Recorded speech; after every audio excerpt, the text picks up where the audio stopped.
My name's Kevin Lewis. I'm an alcoholic. Amen. Lord, I feel like I'm here to give a sermon tonight. This is a nice podium. I like talking behind the podium because I'm a big man that gives me somewhere to hide my stomach behind. But my sobriety date is March the 17th, 2001, and I am a member of the Came to Believe group in Rocky Mount, North Carolina.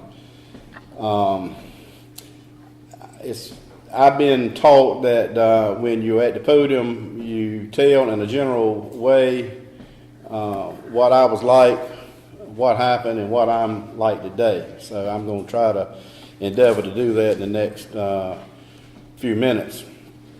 I'll tell you, I'm from a little small town in northeastern North Carolina. I don't know if any of y'all have ever heard of it. It's Ahoskie, North Carolina.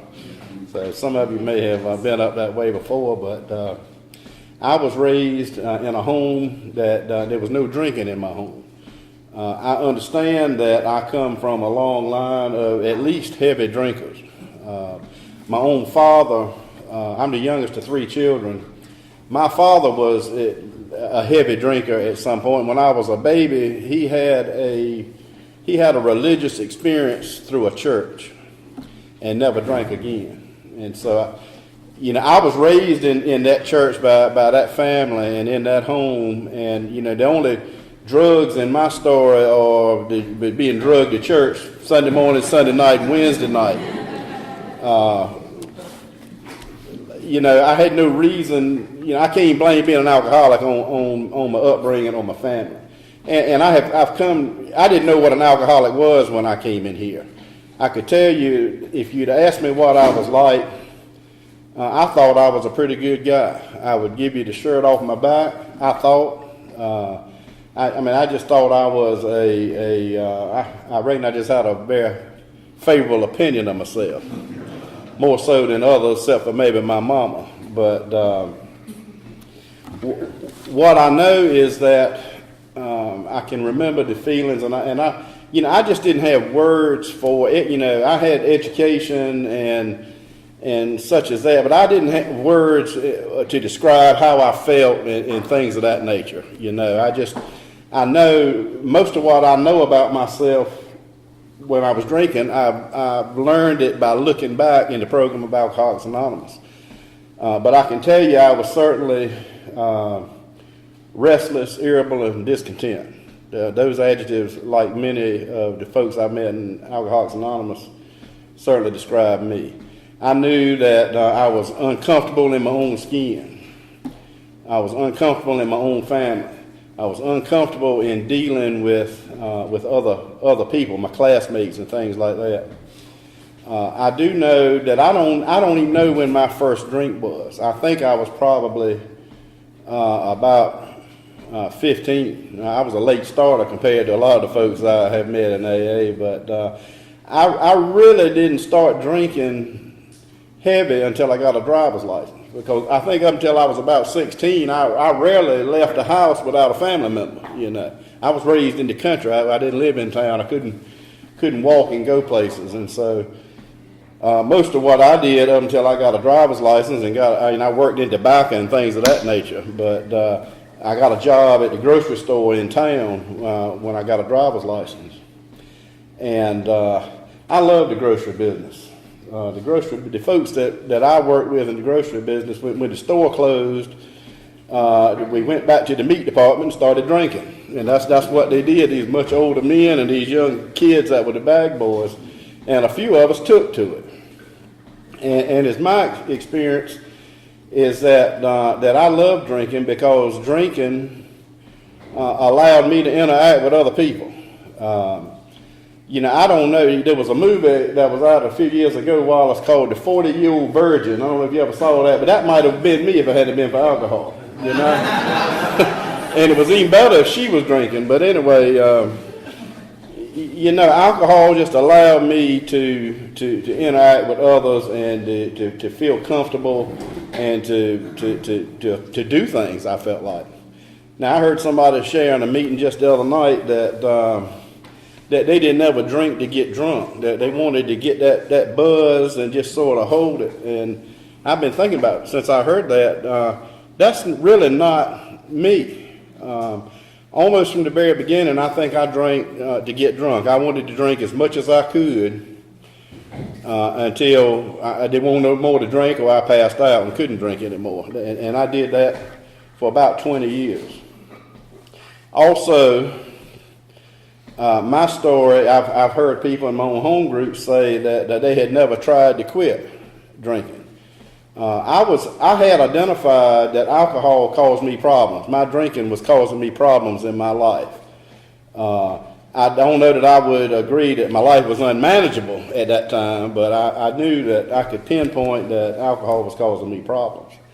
And so for about 20 years, before I ever set foot in the rooms of Alcoholics Anonymous, or the room of Alcoholics Anonymous, because I'm still a member of the same room that I walked in the very first night. I've only had one home group. That was, I don't know if you want to call it spree drinking or what, but I would drink and I'd have some bad consequences and I'd swear it off and I'd promise I won't never do it again. I got my first DWI at age 17. So I was having consequences almost from the beginning. I was on my way down to the Outer Banks, and I got drunk on the ferry. I rode the ferry over the Ocracoke. And I don't know if you've ever been on the ferry to Ocracoke, but you from Swan Quarter or wherever it was from, when you get there, you got to drive to the other end of the island and take another little ferry over to Hatteras. And I made it on to Hatteras Island when I got pulled over. And unfortunately for me, the magistrate was out fishing, and so I had to stay in jail that night. They had a little jail in Buxton, North Carolina. I don't know if they still use it or not, a little two-cell. But I was 17 years old. I was going to college that fall. This was in the summertime. And I just, I knew that one was supposed to be happening to me in my life, and my daddy was going to kill me. That's the things that was running through my mind. In fact, I never told my daddy about that DWI. He found out about it later, but it was over a year later before they ever found out about it. I was working. I had saved up money. I went and got my own lawyer and went and back then you could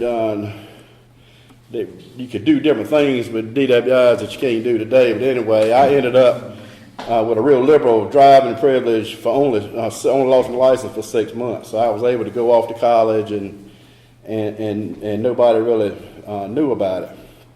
But that was the first time that I remember swearing off drinking. Was that morning I woke up in that jail in Buxton, North Carolina. And I don't know if I quit drinking the rest of that summer or not. I don't remember drinking anything the rest of that summer, but I do remember going off to college that fall, and the very first day, a guy in my dorm from Wilson, North Carolina, said, "You want to go get some beer?" And I said, "Yeah." So that's what we did. We went and started drinking again. And that's just sort of how my drinking career, if you will, went. I would drink, and I would drink heavily, and it allowed me to function and allowed me to interact with people. And then when there would be consequences, and I'd swear it off. I'm never going to do it again. And it was just a vicious cycle. It's sort of how it happened. I didn't get another DWI for about 8 years. I think I got my second one about 8 years. Let's see. Yeah, because I was still in school. I had graduated from college, and I had worked for a little while, and then I went back to school, and I was in school the second time when I got that next DWI. But my attitude about it was much different. Now here I was, as Wallace said, I was in law school at that time. And they sort of frown on folks breaking the law when you're in law school. But that didn't really bother me. My thought was, well, good, somebody else can do the driving now. I won't have to drive. I can just drink like I want to. And I had to go and sit down with the dean, and I got real good with family members and loved ones and persons in authority of just how much this has affected me and changed my life, and I'm going to make this a good experience, and blah, blah, blah, blah, blah. And they didn't kick me out of school or anything. and but it didn't hardly put a dent in my drinking. I did end up getting out of school, going back to my hometown to work, and I got married. And alcohol I had problems in my relationship before we were married. Alcohol was a problem. When we first met, my wife and I drank together.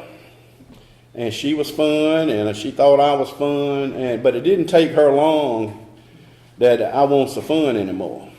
And, I'm surprised she stayed with me long enough for us to even get married, because of the problems we were having. But I guess, they say sometimes that the folks think they're going to change you. And I'm reasonably certain that she thought she had the power to change me, and I might have thought I had the power to change her. But I was mistaken. And so, drinking caused, but by the time I got to AA, my wife had quit drinking. She wouldn't drink or go places with me to drink for fear that I would drink. And it just, we did not have a happy home. I came in AA and I heard somebody describe a man and a woman lying in bed together, afraid that they might touch because they'd had to have a conversation. I had never heard anybody put words to it, but when I heard that, I immediately knew what they were talking about. Because when mama ain't happy, ain't nobody happy. I reckon that's one way of putting it. But anyway, I had somewhat of a geographical cure I think it was in January of 2000.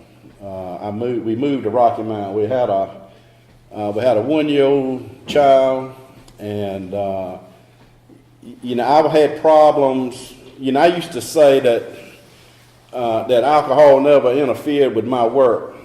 And I don't know how I convinced myself of that, but it did interfere with my work. I did miss going to court. I did not come into the office.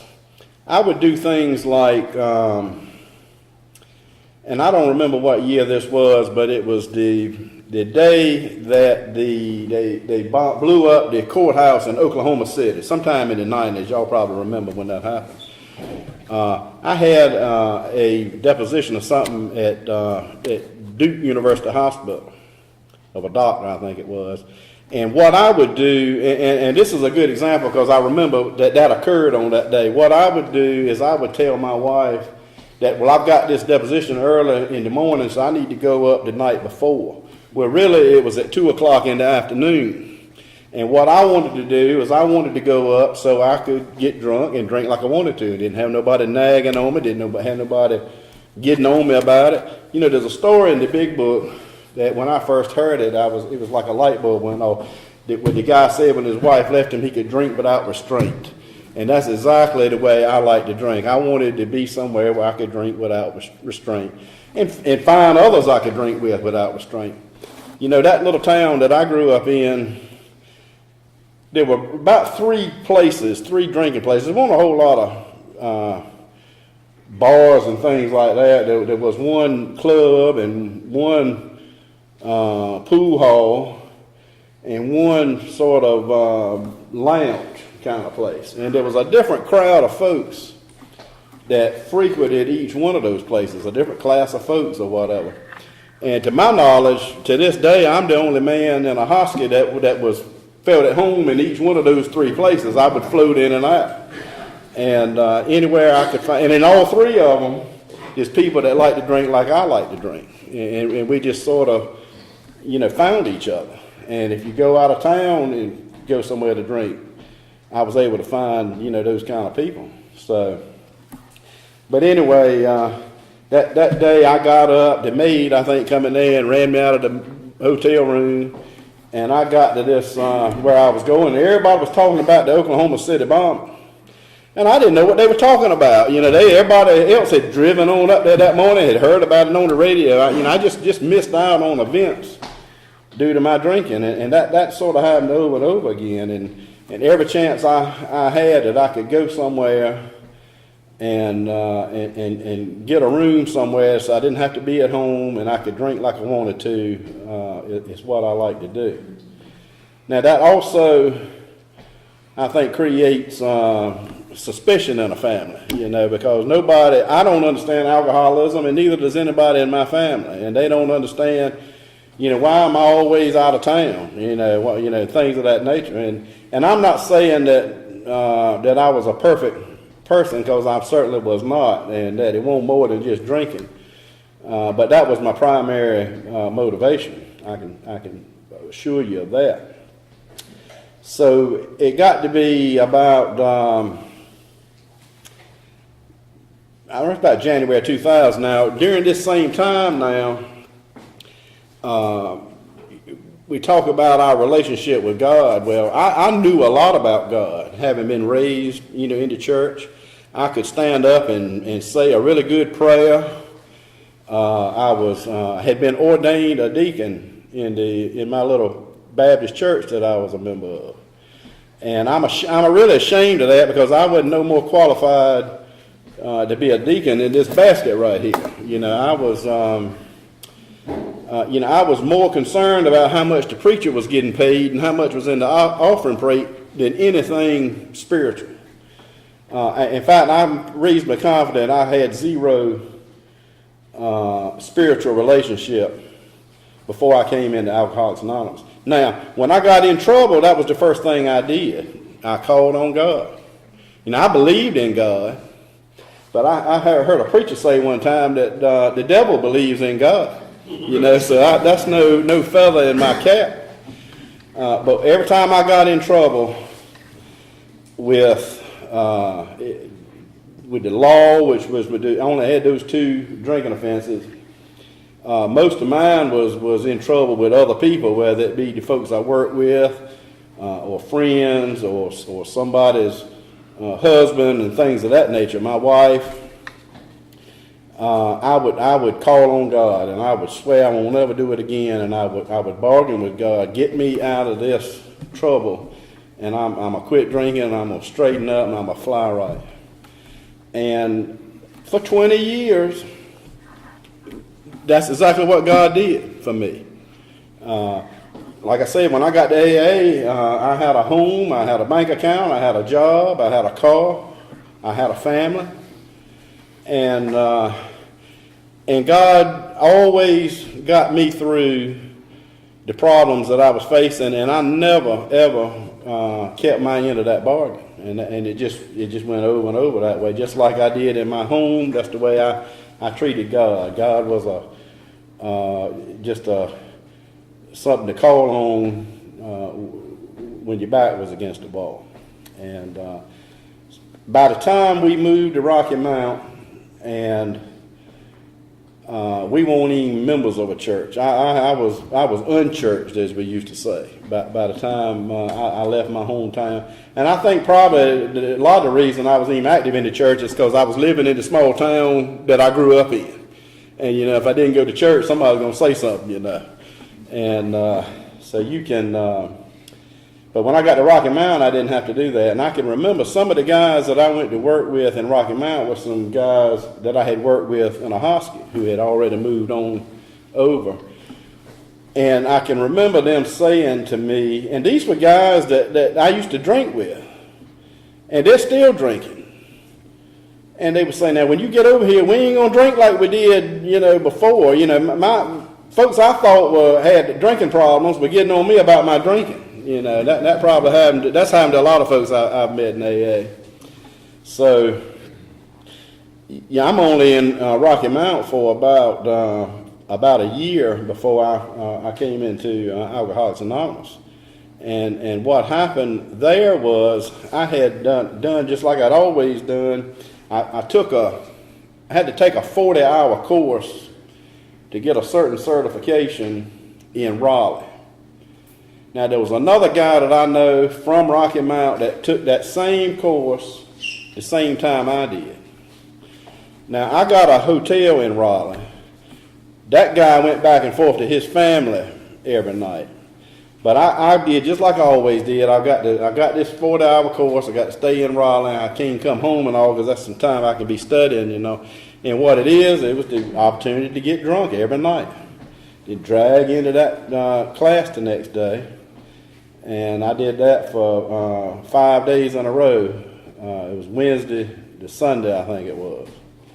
And got my certification and whatnot. Came on back home. And the last year of my drinking, I had about 3 sort of really bad situations involving my wife, really. I mean, it involved me getting bad drunk and showing off and being ugly to her and being hateful to her and in front of others. And each time, you know, I would come to and I would cry and I would beg and I would promise and I would plead. I'm not going to ever do it again. And I feel like that when I was in the midst of that, I was as serious as I could be. I must have been an optimist because I thought it was going to be different the next time. You know what? Well, you know what that is. That's what we learned insanity is. But there were 3 really bad episodes, and the last one was around Christmas of 2000. Yeah, because we moved over there in January 2000. It was about Christmas of 2000. And I had stopped drinking at that point till about February. From December, because that last one was bad. And from December to February, I won't drink it. And I can remember that, and it won't just then, but this was like every time. Some feeling would come over me that said, Kevin, you're a grown man. You can have a drink if you want to. And I remember it was in February, there was this little bar about 2 blocks from my office. And so I went with the guys over there to that little bar after work and had 2 beers and went home. And I was so proud of myself. You know, I have, this time is different. And I got home and she could smell those 2 beers on me and she was furious. And I was confused. I was waiting for my pat on the back. And my reward, you know, I've come home tonight. And I ain't tore up from the floor up, you know. And, you know, my wife was the kind that depending on how drunk I was, I might have had to sleep on the front porch swing. And she would always, though, she helped, she kind of was an enabler in that she would always come out there and get me in the morning so folks riding by wouldn't see me on the front porch. She would get me in the house before folks started stirring. But anyway, that was sort of the beginning of the end for her was them 2 beers that I drank. And I think that's when she made up her mind that I was never going to change. And then it was in March when I went on that 5 days in Raleigh getting drunk every night. And these weren't spectacular drunks. If I'd have known it was going to be my last drunk, it would have been a lot different, I promise you. Because I was able to function. I was able to get up and go to this class. I had a headache and felt bad all day, but I was able to go and do what I needed to do. But I was able to drink late like I wanted to. And so I got back home from that on a Sunday night. And on Monday, my wife called me and asked me would I come home for lunch, which was unusual. She wasn't working and she stayed home with the child who was 1 year old. Well, actually, she was almost 2 at this point. And so I came home for lunch and she said that I can't take it anymore. She said I love you. Her exact words were she said I love you, but I'm not in love with you anymore. That's what she said. And she said you're never going to change. and I can't take it. Well, I did what I always did. I started crying, and I started begging, and I started pleading, and I started promising. And I think I could sense that something was different this time, but within a day or two, she got her mama involved in it. Now, folks talk about their mothers-in-law. Surprisingly, my mother-in-law turned out to be my advocate. And her response was, you need to do what you can do to save your marriage. And so with my mother-in-law's help, I convinced her to let's go to a marriage counselor. And so that's what we did. We went to a marriage counselor. Now, I don't know what he suggested for her in their little conference, but what he suggested for me was, have you considered going to Alcoholics Anonymous? Well, I didn't know what Alcoholics Anonymous was. I knew that I had problems from drinking, and that I drank too much, but I don't know why it had not occurred to me that you keep saying you're going to quit drinking and you never do. It's remarkable how we can forget the consequences. That's right in the big book. How we forget. I think it says like from a week or a month before, and that was true for me for 20 years, and I didn't even realize it. And so he gave me a list of meetings. This was on a Monday night that I think it was a week or two after that, after my last drink, because that Saturday night / Sunday was the last drink that I had at that conference, or that training that I was at the hotel across from Crabtree Valley Mall in Raleigh. I remember what it was, and that was my last. That was my last drink. I don't know. That ain't the last drunk I like to remember. When it says we don't ever want to forget our last drunk, I like to think of one that I don't ever want to repeat again. And of course, I don't ever want even a little drunk anymore either. But we went to that marriage counselor, and the next day was Tuesday. And I think it was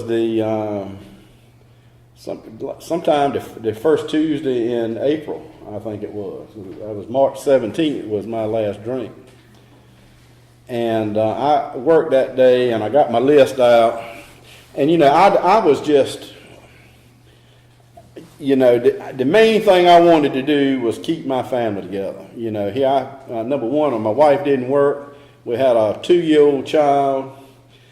I was thinking about the financial consequences. I was thinking about, I love my wife, and I wanted us to stay together. She's thinking about getting a divorce, and I'm thinking about it's time to have another youngin'. That's the disconnect that we had. And so that was what I wanted to do. So I got my list out, and I said, well, I reckon if she's going to stay with me, I'm going to have to go to one of these AA meetings. And there was a meeting at 5 o'clock that Tuesday, just a few blocks from my office. So I made up my mind that that's what I was going to do. So I got in the car, and I rode over there, and I drove around the building. And I said, this is crazy. And I went on home. And I said, I ain't going to an AA meeting. Suppose I see somebody I know. I don't know why I thought that, but that's what I thought. So I went on home. And, we were still living in the same house. We were separated in the same house. And so if it was unhappy before, it was even worse now. And so I got my list back out, and there was a 7 o'clock meeting. And so I said, well, I reckon I'll go. So I did. I went. And that was the Came to Believe group. Meets at 7 o'clock on Tuesday night to this day. At that time, that was the only meeting they had. They only met once a week, 7 o'clock on Tuesday night. And I called myself getting up the courage to go in, and I convinced myself I wasn't going to see anybody I knew, because I've only been in Rocky Mount for a year, So I opened the door and walked in, and sure enough, the first person I see is somebody that I know. And I was like, oh my God, my God. I just don't know that was my worst fear. Ended up being a great blessing that I saw this man. I had no idea that he was an alcoholic. Like I said, I still didn't know what an alcoholic was, and so I was such a emotional wreck at that point. You could, and I hate to admit this now because we get on some of the members of our home group that do a lot of crying when they share. But I'll tell you that you could say hello to me at that time and the tears would start coming out of my eyes. I was just in a very bad emotional place. And, Paige tells me I should be proud that a man can cry and just don't do it too much, And so but long then it was bad. But I came to Alcoholics Anonymous not thinking about a drinking problem. I came to Alcoholics Anonymous because the marriage counselor convinced me that if I was going to save my marriage, that's what I was going to have to do. So that's what I did. I sensed that it was different this time. So I was coming to meetings once a week. I thought I would do that, and I'm still living in the home. I wasn't drinking. And I did that for several months. And when June got here, they added the Friday meeting. And I can remember thinking, my God, they want me to come twice a week? I just thought that was ridiculous. And, of course, I wasn't going, my sponsor was the guy that I saw that I knew. He probably wasn't my sponsor then, but he was suggesting that I do 90 meetings in 90 days, and I thought, well, that's crazy. I'll give you one night a week. And then when June got here and they added the Friday night at 7 o'clock meeting, I started coming to that. And that's when I heard my first speakers. They added a speaker meeting the last Friday of the month. And, I heard some great speakers. And it meant absolutely nothing to me. Because I wasn't hearing the message. I was blocked from the sunlight of the Spirit. All I was thinking about was myself and getting my situation fixed so things will be back to normal, and then maybe I can take a drink.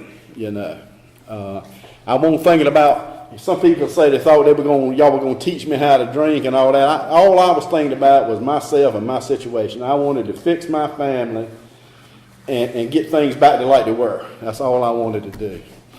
And I guess I'm lucky that, or fortunate, that I ain't so smart, because I kept thinking that's what was going to happen, that things were going to blow over. She's overreacted. And I've been drank now for, several months. And that won't happen. And I couldn't see it. And my sponsor was trying to tell me to pray for her happiness. Oh God, I didn't want to hear that. I think it's right before page 100 in the big book. It says, "Let no." I may not quote it right, but let no man say he can't recover without getting his family back. The first time I read that, I just had a terrible resentment over that, because that's all that I wanted, was to get my family back. So finally, after several months, and things weren't improving at home, and she's like, you need to move on out. You need to get your stuff and get on out.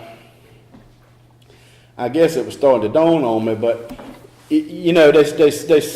we don't like the slogans that you hear in some places in my home group of like meeting makers make it and things like that. But I can tell you from my own experience, all I was doing for several months was coming to one meeting 1 or 2 times a week. That's all I was doing, interacting with men and women with good, solid sobriety. Now I was hearing things and perhaps absorbing some of it without doing anything.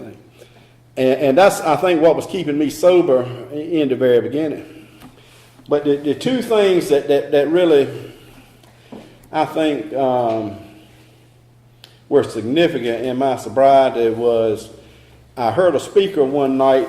This was probably I don't know, 5 or 6 months of coming to AA, I heard a speaker came to our group one Friday night, and he said, "You're going to hear from a low-bottom drunk tonight."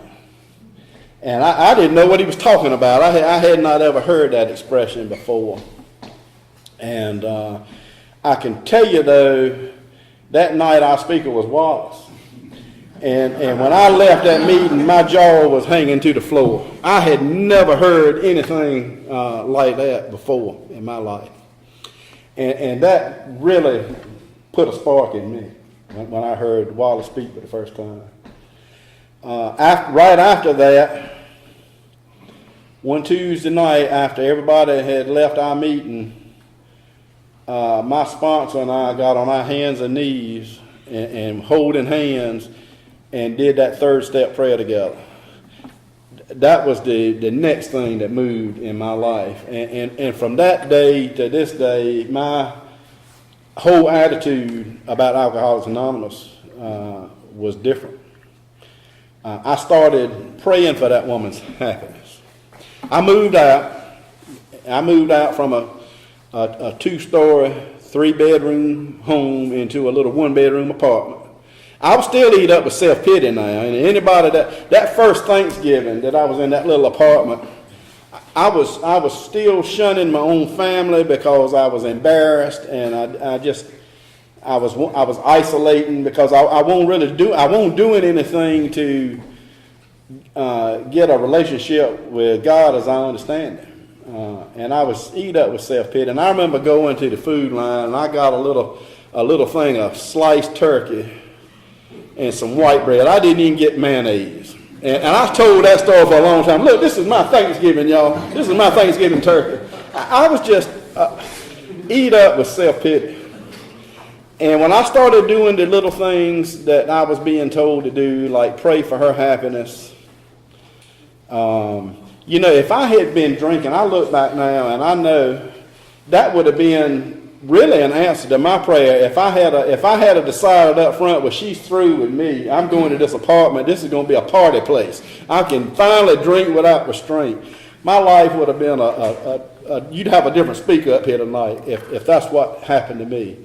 But that's not what happened to me. I came to AA, and then I got to listening, and I got to taking some action and taking some steps and working with a sponsor.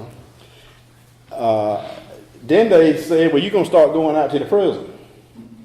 Well, I'm like, well, I don't know about all that, but they said, yeah, that's what you're going to do. So I started going out to the Nash Correctional Center, taking meetings one night a week out there. So now I'm up to 3 nights a week. And so that's what I did. And I actually ended up getting back involved in a church. It was a different kind of church from the one that I was accustomed to, and I purposely have refused to take part in any of the business end of the church because I know my history, and so I don't know what the preacher gets paid. I don't know how much we get in the offering plate every Sunday. That's none of my business. And I was able to concentrate on things spiritual for a change. It's the same God that I've always believed in. I didn't have to find a different God or anything of that nature. But I was able to start communicating with God, and not communicating with God to ask to get Kevin out of this problem or do this for Kevin. I was told to pray for others, and I started doing that. And it made a huge difference in my life. Eventually, I was able to go through a divorce, and we were able to amicably work out all the arrangements, work out all the child custody issues. And I've often thought if I had taken that other tack and got this apartment where I could drink like I wanted to, they would never let, I had a 2-year-old little girl. Who's going to let somebody that's carrying on the way I was carrying on have visitation, overnight visitation in his home with a small child. I can promise you my wife wouldn't have allowed it if she'd have thought that's what was going on. She was keeping tabs on me. And she told me after a couple of years that she could see a difference in me. She was careful not to give me too much praise. And she didn't want me to take it the wrong way. But, my home group offered babysitting. And we offer babysitting to this day. And so from age 2 to the present, my daughter, who's now 19 years old and is a college student, has kind of been a part of our home group. I can tell you, I went to the cleaners when she was probably about 6 years old. She was in the car. I went to the cleaners, and the cleaners that I was going to at that time in Rocky Mount is right next to the liquor store. And so we tease her that she's the original AA police because when I got back in the car with my cleaner, she said, "Daddy, a man from the meeting just went in the liquor store." Of course, I had to sit there and wait and see who it was, but anyway. Our speaker meetings on Friday nights, my daughter is the babysitter for that meeting now. And so she goes to East Carolina. I don't know what she does the other Friday nights that she's not babysitting at our meeting, but she knows what Alcoholics Anonymous is about, and she's never seen her daddy drinking or drunk. She's actually been to an international with me. I took her down to Atlanta in 2015, I guess that is when that was, and she got, for a while there, real interested in Alateen, but they didn't have anything like that in Rocky Mount, but she enjoyed that. And so in 2000, I think it was 2008 or 9, it was whenever Steve was the head of the CFC. He called me and said, we need somebody to start going to Tillery Correctional Center, which is about a 45-minute to an hour's drive from Rocky Mount, out in the middle of nowhere. You might have heard of Caledonia Prison. It's this huge prison farm. And Tillery is a little minimum custody unit right on the outskirts of it. And he said, well, I need somebody to start taking a meeting over there. And so I started doing that. We started going over there every Monday night. And I ended up having to give up the NASH commitment to do that. And so the prison sponsorship has just been a real joy to my sobriety. You know, there's a reading in the big book that I have been meditating a lot on lately, and I want to share it with you because, you know, it's an ideal that I fall way short of, and it's just I pray it every night now because I want it to be in the forefront. But listen to this. This is from There's a Solution. Our very lives as ex-problem drinkers depend upon our constant thought of others and how we may help meet their needs. You know, constantly that's a heavy burden, you know, to be constantly aware of others. And when you come from a background as selfish as I was, you know, that's just, I need to hear that daily, and I need to do that daily. And I try to, I'm just a different person. That guy that drank is almost like a stranger to me, and I'm proud to say that. I'm glad that he's like a different person. You know, we have a home group member that says that she's not the same lady that came in here. Well, I'm not either, Wallace. I'm not the same lady that came in here either, the same man. And but in 2011, I got a 10-year medallion at our speaker meeting the last Friday in March. And the following week, And this will just tell you how Alcoholics Anonymous had changed relationships. When I moved out of my house, my wife changed the locks on the door. In early 2000, I think it was in January, sometime 2011, she went on a cruise and gave me a key to her house. So I had a key to that house that I used to live in. And that morning, and the way our custody arrangement was, that I had my daughter every other weekend and every Wednesday night. And so this was a Thursday morning. And my daughter had been with me. I had taken her home to school.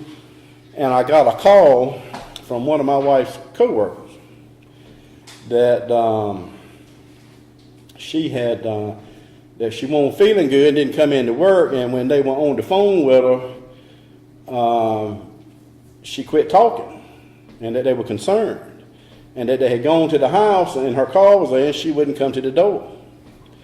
Well, I only lived a few blocks away, and so I said, well, I've got a key, I'll come over. I said, go ahead and call 911. And so that's what we did. By the time I got over there, here come the rescue and everything. Anyway, she had collapsed and died unexpectedly, very suddenly, a young woman. And, my life changed that day. And I went to the emergency room. We followed that ambulance to the emergency room. And the first person I called was my sponsor. And he dropped what he was doing, and he came to that hospital. And he went with me to go get my daughter out of school and tell her what had happened, which is the most difficult thing that I have ever had to do. I had to call that mother-in-law and tell her they needed to come on down here. And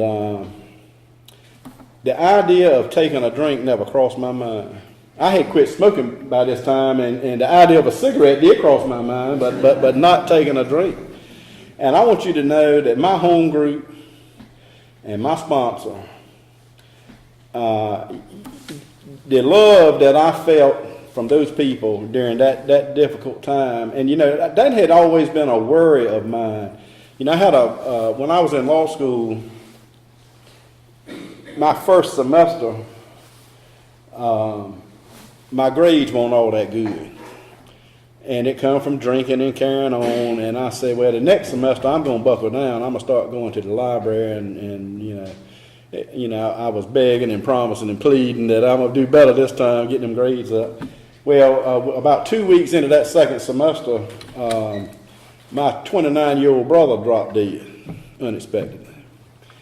And I used that as something to drink up. It's really a wonder I got out of school. In fact, my sponsor is also an attorney, and he told me one time, he said, Kevin, I don't know how you got through law school drinking. I said, well, Chuck, I don't know how you got through law school not drinking.